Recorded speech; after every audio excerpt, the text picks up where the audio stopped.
This bike needs no introduction. We don't even want to talk about some of the things that we want to talk about, but the long-awaited Haiden Deegan 238 Star Racing Yamaha, and this guy needs no introduction. He's been around a bit.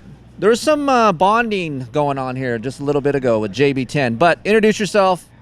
Tell people who you are, how long you've been here, what's your background about the sport. Yeah, what's up, guys? I'm Brent Duffe. I joined the team last year and worked with Christian Craig, and now I'm with Haiden. And for a couple years before that, I was with JB.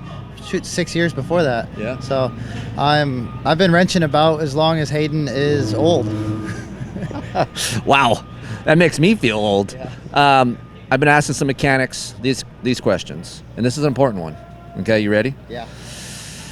Do you still like to ride dirt bikes? Because let's face it, this is a job for you. You're grinding 24/7, you're in it, you're wrenching, but these guys don't get to ride that much. So I'm asking these mechanics, do you still want to go riding? Is it in you? Do you feel like, I want to go ride sometimes?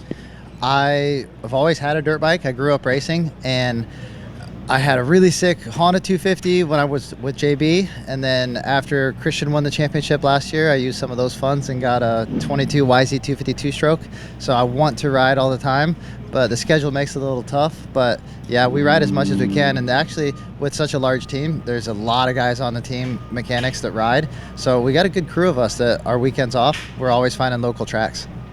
Cool story about Duff before we get to the bike. I was at the Yamaha 2023 Yamaha YZ450 intro, and we were at the goat farm, and I saw Duff, and we were leaving, and he's like, hey man, this weekend we're all going to have our own little private ride day and moto down, and you rode the two-stroke, so that was a good day, huh? Any day you get to ride a two-stroke is fun. Actually, any day you get to ride a dirt bike is fun. We actually got to ride the full race bikes last year. All the mechanics did. We had a really fun day out at the farm. Wow. We had a mechanics race. Christian put up a purse for it, so got second, but I made a little money. How much was the purse? We had $500-600 in the purse, and yeah, I hole shot it and led a lap. It was a 2-lap sprint. We are not known for our endurance, so yeah, it was fun. That sounds awesome. All right, let's talk about Hayden's bike.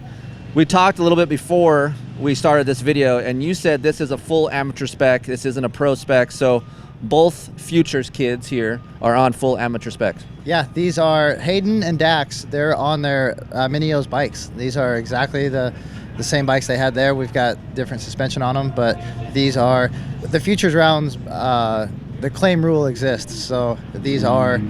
Oh, okay. We're here again. We're doing that. Well, for the Futures, the claim rule is in effect. It's in full effect here, so you can get these bikes. So these are just like every other amateur race. These are amateur spec bikes. So we're keeping it on the straight and narrow, folks. Like, we're not reliving last summer. We're just going to try to get here and ride dirt bikes and go home. Yep.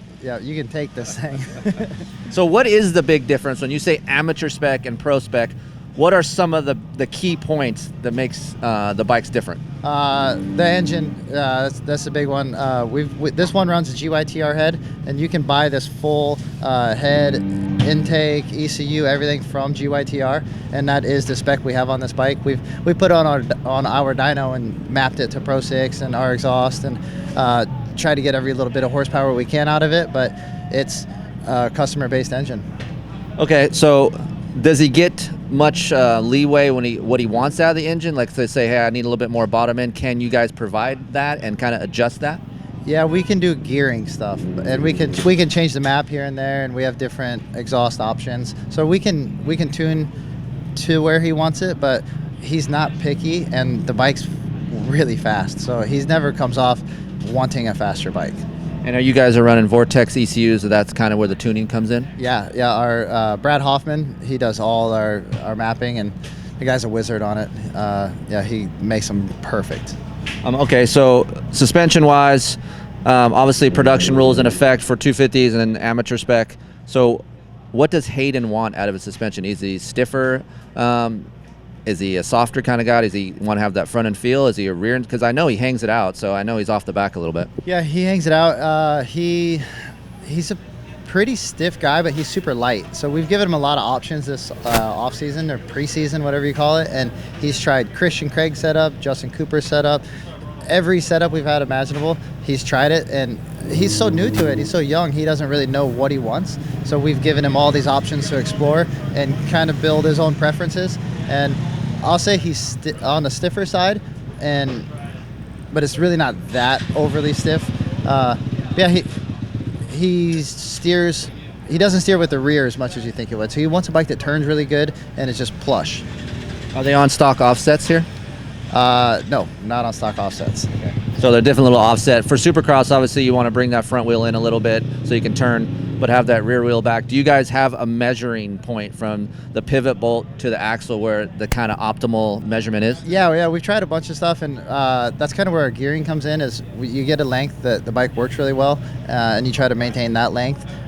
So we've played a lot of length of the rear end and height of the shock, and we're actually running a little taller than normal, but it's plush. So while it's taller in the rear, it's not stiff, but it does still turn really well. So some of these guys' sag numbers out here, when I was walking the paddock, they're anywhere between 95 to 100. Like, to us normal guys, 95 is really high, but for Supercross, you want some of that front end bite. Yeah, you could run a 95 sag, and you can run it maybe a little softer, but it'll ride high, Yeah. but it'll still hold itself up high in the whoops, and you'll be able to turn, and it'll not hold up high in the whoops, but it'll settle in the whoops just enough to not feel like it's kicking you. Loading it, right? Yeah. Yep. So with this whole package and you guys throwing these tests at him, do you guys tell him what you're putting on the bike, or do you just put something on and kind of go as a blind test? Because I know when I do a lot of testing, they're not going to tell me exactly what they're doing and let me feel my way around. So do you do that, or do you actually tell him what you're doing? Now we're trying to build him to to become a better test rider, because that's just going to help him, and it's going to help us and help get the results. So when we put something on, we blind test him. Yeah. He has no idea what we're putting on. We just, do you like it? What does it do different? We don't even tell him, hey, this is going to change the front of the bike. We just change something, and you let us know what's different. And if he doesn't say anything, if he's like, I don't feel a difference, then there we go. It's not a big enough difference that we can keep exploring that avenue. All right, so you wrench on this thing constantly. You're in the shop, which is a pristine shop, by the way. We did a whole walkthrough over there. What is your favorite piece on this motorcycle for you? Man, well, I really like the wheels, but I think that's because I build them. Like everyone at the shop, we build our own wheels. Oh, really? Yeah, there's so much pieces to it. We got to put 36 spokes in. You spend so much time staring at your wheels, dialing them in perfect, that's probably my favorite spot, my favorite piece on the bike. Well, that's really tedious work too. It takes a long time. For how long does it take you per wheel from start to finish? Oh, maybe an hour, less than an hour, but that's with a tire mounted, everything. Wow, that's quick. That would not be an hour for me. All right, so if Haiden is picky with one thing on his motorcycle, and like you could put this whole thing together and you think you have it nailed, is there something that he comes in and complains about? Like, is he particular on certain things on the bike? He's not a guy that's super sensitive to something that wants it changed. Like everyone, he wants his bars and levers set the exact same, but I've got those measured out, and I can always nail them like pretty close every time. But one thing he's really particular about is his grips. He runs this Pro Taper half waffle, but I have to cut the waffles off of them because he wants them to be as skinny as he can. JB was the same way. So we run a thinner throttle tube as well, so everything's really small on his hands. That's cool. Yeah, JB was really particular with his controls, right? Yeah. So, and he wanted a small throttle tube, and that's kind of rolls over. I guess he's a smaller guy, so he wants some smaller air. His cockpit is stock, or does he have different offset on the pegs? Yeah, we got minus 10 foot pegs, and I got the seat bump on here to help keep him in position. We've tried the standard foot pegs, and then the minus 10 pegs just put you in a little better position. All right, guys, that's it. Haiden Deegan, 238. He's making his debut here. That's right, Anaheim 2 Futures.